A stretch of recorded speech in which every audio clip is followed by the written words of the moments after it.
Good morning, everyone. Another day, another chance to learn. By the way, I am teacher Eunice, and earlier, teacher Jaya and teacher Janeline have already discussed traditional literary criticism and formalism. So this time, for our third topic, I will be discussing the new criticism. So new criticism was a formalist movement in literary theory that dominated the American literary criticism in the middle decades of 20th century. So it emphasizes a close reading, particularly of poetry, to discover how a work of literature function as a self-contained, self-referential, aesthetic object. So the term new criticism or the movement derived its name from John Crow Ransom's 1941 book, which is The New Criticism, or entitled The New Criticism. Also, the work of Cambridge scholar I.A. Richards, especially his Practical Criticism and the Meaning of Meaning book, which offered that what was claimed to be an empirical scientific approach, were important to the development of new critical methodology. Also, very influential were the critical essays of T.S. Eliot, such as the tradition and the individual talent and the Hamlet and his problems, in which Eliot developed his notions of the theory of impersonality and objective correlative respectively. New criticism again emphasizes a close reading of the work itself. That means new criticism emphasizes that when we try to analyze a work, a poem, so poem is actually a term that they use to refer for any literary pieces. So it is said that in new criticism, or new critics asserted that when you try to analyze a certain poem or literary pieces, you need to focus only on the structure, or only on the text itself, and not to the external factors that could affect the meaning of the poem, because they believe that historicism attention to biographical and sociological matters could not give you the true meaning or the correct meaning of the literary piece. So instead of the objective determination as to how a piece works can be found through close focus and analysis rather than through extraneous and special knowledge. It has long been pervasive and standard approach to literature in college and high school curricula. So unlike in high school and like in elementary days, when the teacher tries to make us evaluate or analyze a certain literary work, they taught us to focus, or they ask us questions. What are the intention of the author? What is the background of the author? Why he come up with this title? Such things. So in literary criticism, those informations are not related to the true meaning of the literary work. So new critics believe that a poem the poem again is used in new criticism as a synonym for any literary work, can be analyzed to discover its true or correct meaning independent to the author's intention or emotional state, or the values of and beliefs of either its author and its reader. So new critics also believe that when you try to analyze a poem or any literary work, you don't have to give, or you don't have to know the intention of the author to know the true meaning of a text. And also, the emotion or the beliefs, the values of the reader and the author is not part of the meaning of the whole text. So in short, according to this theory, the whole focus of the analysis should only be about the text itself and not the external factors. It also focuses on the text and its structure. So the text and its structure is the only focus in new criticism, as its meaning resides within its own structure. So this time, I will be going to discuss the assumptions of new criticism. So the first one is that dismiss all things that cannot be determined by the text.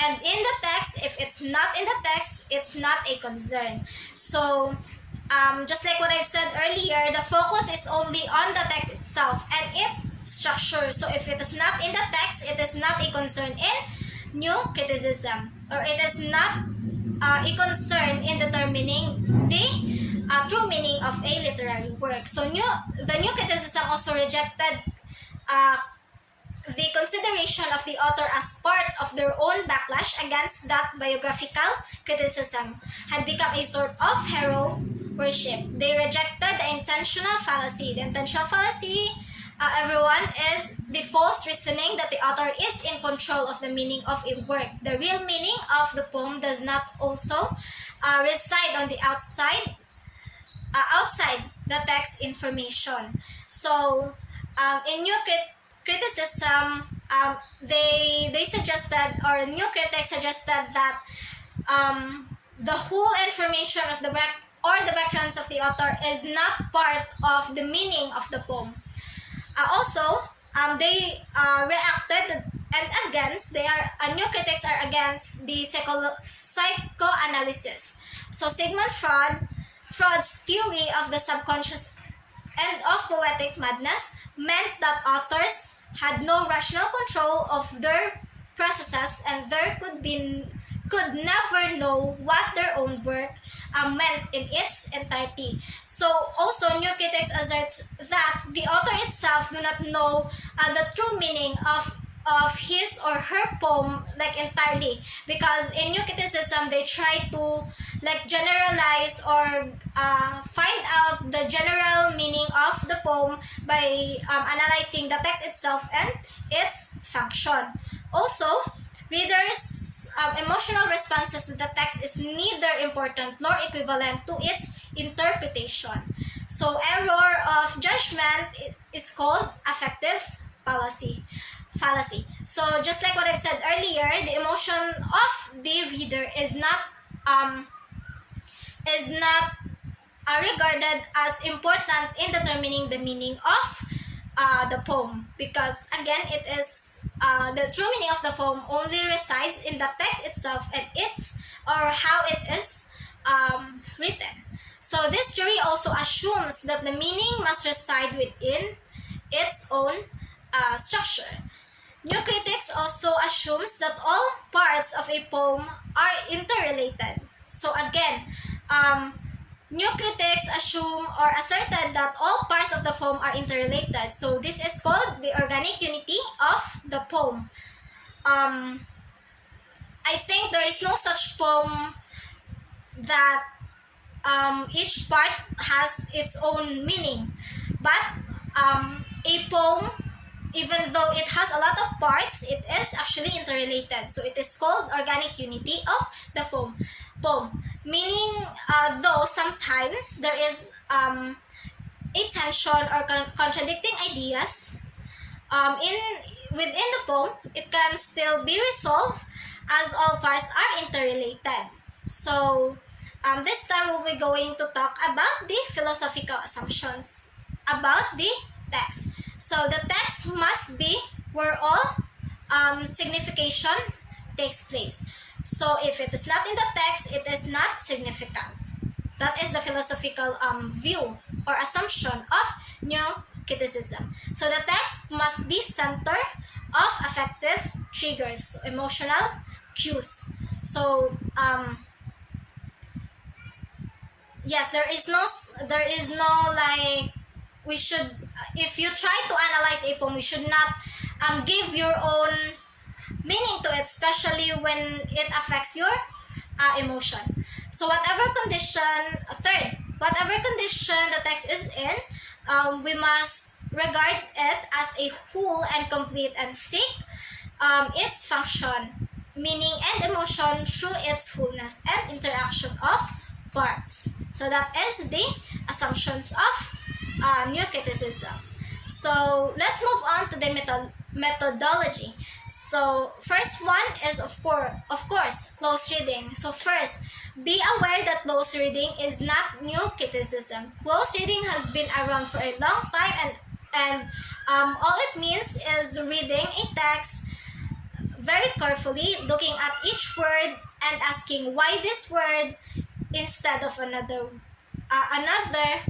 and why this sound, such that questions. So what connotations are there for this word? A person can be a close reading in order to find biographical information or historical information or even psychological material. So this is close reading. Close reading is a tool that all literary criticism employs, not just in new criticism. That's why new criticism is not equivalent to close reading. Second, organic, whole, and symphonic structure. So what separates new criticism from other approaches is that the close reading keeps the form of the work always intact or always in mind. So there are 22, for example, there are 22 lines. When and where does the poem change from problem to solution? Where is the paradox? What is the meter doing when the poet wants to emphasize the problem? Such questions. And also, when you try to analyze a poem, you can ask the question, how about when the poem wants to give us an answer? When the fiction author gives us a villain, what sorts of adjective does he use? Where those adjectives appear otherwise? So this is new criticism. So new criticism is mainly interested in how the pieces function within the whole. Therefore, they will be identify single theses, such as in the anonymous ballad of Sir Patrick Spence. The central action of the poem occurs in a blank between stanzas, and the poem's lines are symmetrically divided into reflecting actions and scenes of before and after. Now that the author has no knowledge of the poet, instead, the thesis is that this particular poem is like a mirror where the action occurs off stage, as it were.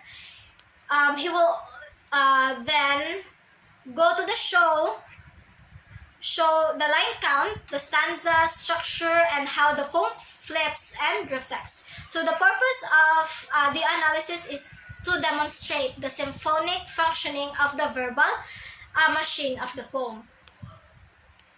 There are also a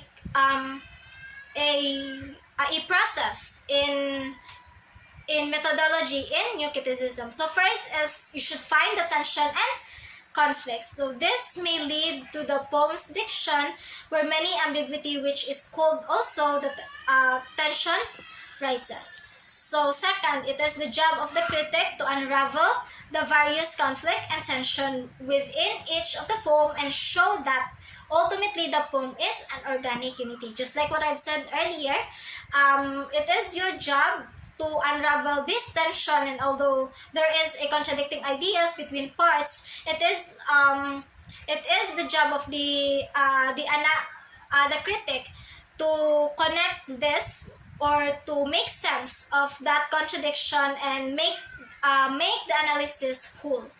And lastly, finally, the new critics may examine the text for the tone or the imagery, paradox, or irony that seems to unite the entire poem. So that is all that you need to know about the new criticism. So I hope everyone